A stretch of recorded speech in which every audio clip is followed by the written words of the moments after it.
Welcome back sa Pinoy pa rin at ngayon nakasama natin si Pocholo De Leon Gonzalez na kilala bilang AI Voice Master ng Pilipinas. For over 3 decades, he harnessed the power of the voice and through training storytellers, empowering the youth, transforming lives, and pioneering AI innovation ay patuloy niyang hinuhubog ang mga boses na nagbibigay ng inspirasyon at tunay na epekto nito. So, Pocholo, welcome to Montreal. Kumusta? Yes, sir. Good morning. Great day sa lahat ng mga Filipino na nanonood dito sa inyong napakagandang programa.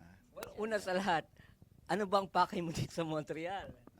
Just to visit, number one, my friend, si Harvey, Wayne Mendoza, isa sa mga kaibigan ko yan. And syempre si Dr. Jose Rizal. So I have this, kumbaga one of my, kumbaga responsibility ko na ipakilala si Rizal sa bawat Filipino sa buong mundo, no? Hindi lang sa Pilipinas. So ano yun, you go around kung nasaan ang bus ni Rizal o Yes, talagang nagkakataon lang na meron ka actually, doon bisita? Kung wala man, isa sa mga ginagawa ko, i-request na magkaroon siya sa bawat sulok ng Nice, that's mundo. a good one. Oo. Yeah, kasi actually nakita ko itong mga AI videos na ginawa mo tungkol kay Rizal. So, ano bang nag-inspira sa iyo na gamitin si Jose Rizal para mailabas mo ang mga magagandang mensahe? Okay. Para sa akin kasi, kung wala si Jose Rizal, si Dr. Jose Rizal, hindi tayo tatawaging Filipino. So, utang natin sa kanya ang pagiging Filipino natin. Dahil nung panahon niya, mga Pilipino ay hindi tinatawag na Filipino dahil ang mga Filipino ay mga Kastilang ipinanganak sa Pilipinas. As in pure Spanish who were born in the Philippines. So there are what you call mga insulares, no?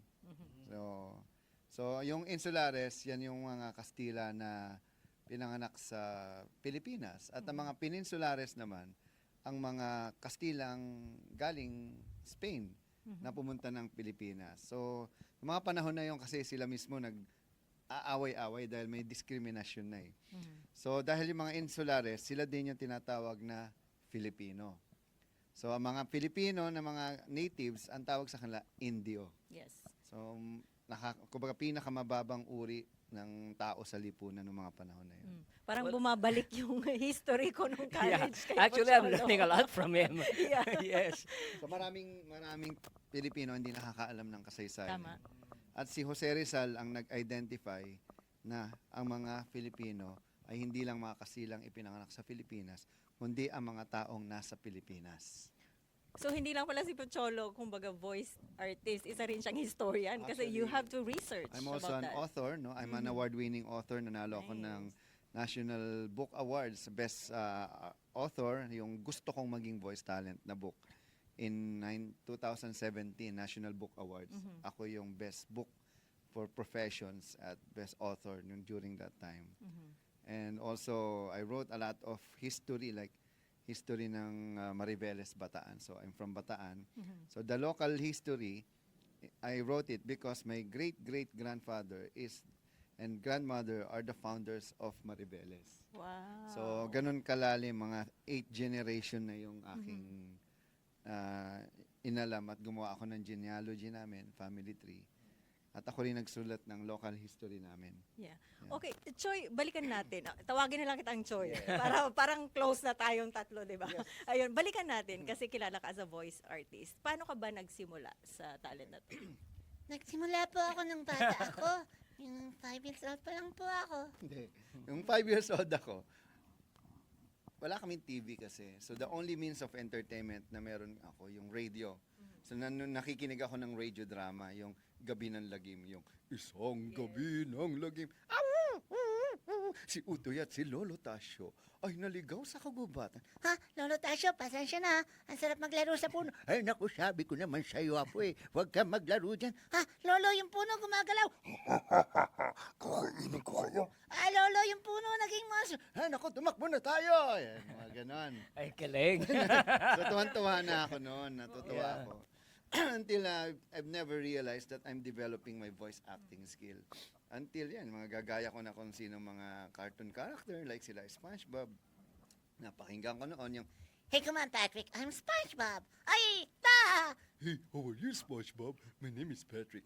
Hey, shut up, SpongeBob. I'm Squidward.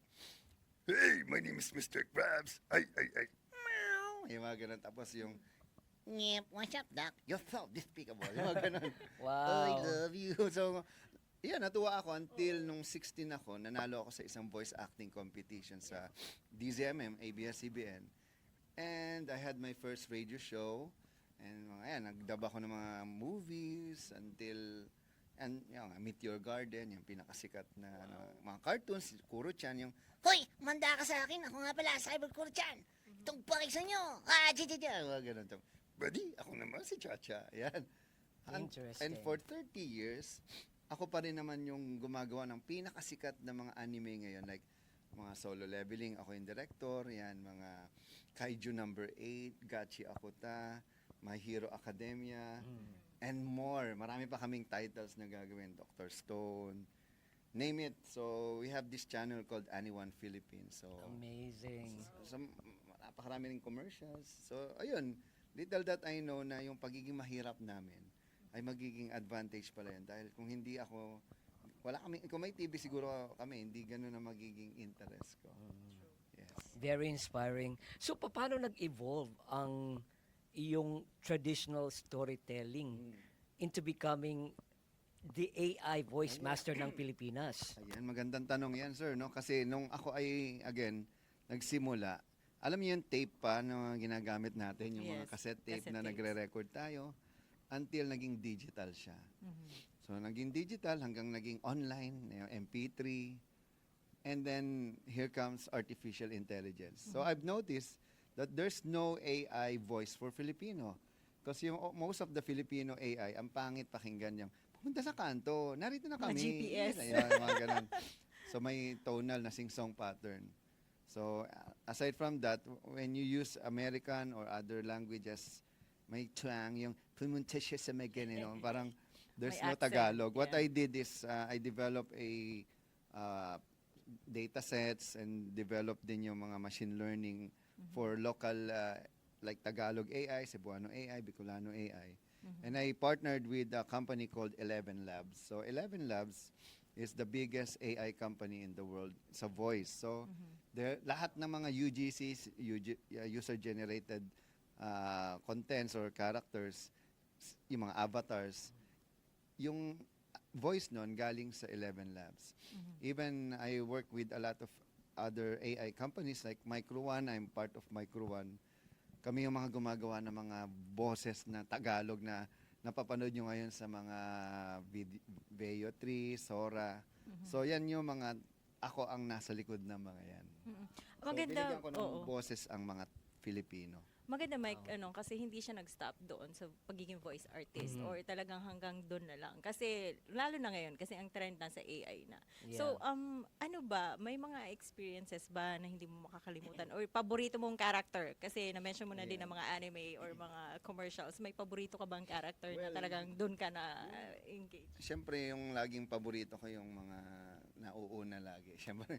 Pero lahat naman gusto ko kasi, you know, voice acting is the art of becoming. Because I don't believe in acting kasi. Yung acting is fake. Parang, sakit ng ulo ko. I like yung pag you become the character, sakit ng ulo ko. Parang ganun. So, kasi theater din ako. Nafe-fakean ako sa teatro eh. So I focus on the not acting but the art of becoming. Halimbawa, hindi mo naman kailangang magmukhang matanda para magboses matanda ka. Yes. You just become old man. Tsaka hindi mo kailangan bata ka. Kailangan para kang ikaw yung bata. So, even, di ba, yung shifting ng ano, na I become old man, o kaya, alam ninyo, sabi ko sa iyo, kahit hindi ko siya kamukha, kaboses ko naman siya. So, kahit hindi ko sabihin, alam nyo agad eh. Ang lupit mo eh. Sabi ko sa iyo eh. Handa ba? Haba ng baba mo. Di ba, hindi ko sinasabi. Yeah. Nakakatuwa to. Shasha, kilala mo ba ako? Ako yung king of comedy. Very nice. Di ba? So, hindi mo kailangan na umacting. Pero, once you become the character, yan, the voice follows eh. Yeah. So, itong nakikita ko yung pag-shift niya ng mga boses. Sa Oo. totoong buhay, ano bang aral ang napulot mo sa pag-reinvent ng sarili mo in a Yes. fast-changing world? Okay, kasi I always believe our voice is a gift from God. And it's how we use it that's our gift back to God. So maraming kantang hindi na kanta, maraming tulang hindi na tula, ay maraming kwentong hindi na isulat. So, wag natin sayangin yung panahon nating nabubuhay tayo sa mundo dahil we only live now, not just once, but we only live today. So every time you do something like what I'm doing, I'm traveling the world, not just para mag-enjoy, but to teach, no? Myself and people na ito pala, ang daming pwedeng mangyari as a Filipino. Because we are a great, not just a country, but a great nation and as a great human na hindi lang, kasi nasa Canada tayo ngayon. Makikita mo pa rin yung advantage mo bilang Filipino, no? Yes. Sa mga Canadian. No, even you are now Canadians, but it's just the national, ano lang naman siya citizenship eh. So yung pagiging Pilipino, wala Yung yan sa identity. lugar. Yes. Kundi nasa kultura, nasa lingwahe, nasa pagkatao. So yun yung ginagawa ko ngayon. That's the reason why, aside from my own company, I have many organizations that I have founded. When I was 16, I founded Voice of the Youth Network. Voice of the Youth Network is about encouraging every Filipino youth to believe in themselves and creating positive social change. So I always believe there's a greatness in every Filipino, and I always go back to Dr. Jose Rizal na siya ay isang lead, kumbaga, scholar, traveler, di ba? Nakapunta nga siya ng Canada sa Niagara Falls. No one knows. Not even I. When I went there, galing siya dito. Tapos sabi ko, wala pa namang tulay during that time. Tapos diniscover ko, may tulay hanging bridge pala. So, and then I am writing about Rizal, not just from third perspective, but as a first person. So dati, si Rizal ay ipinanganak sa Calamba, Laguna. Ngayon, this is how it should sound. Ako ay ipinanganak sa Calamba, Laguna. So, Tama. it's always first person perspective. For the first time in history, hindi historian ang nagkukwento, kundi si Jose Rizal na. True. Mismo. Yeah. So, ito nga, isang sa pinaka-mission mo ay ang mag-empower sa mga Pilipino, lalo na ang mga kabataan, at meron kang isang organisasyon na pag-uusapan natin sa pagbabalik ng Pinoy pa rin.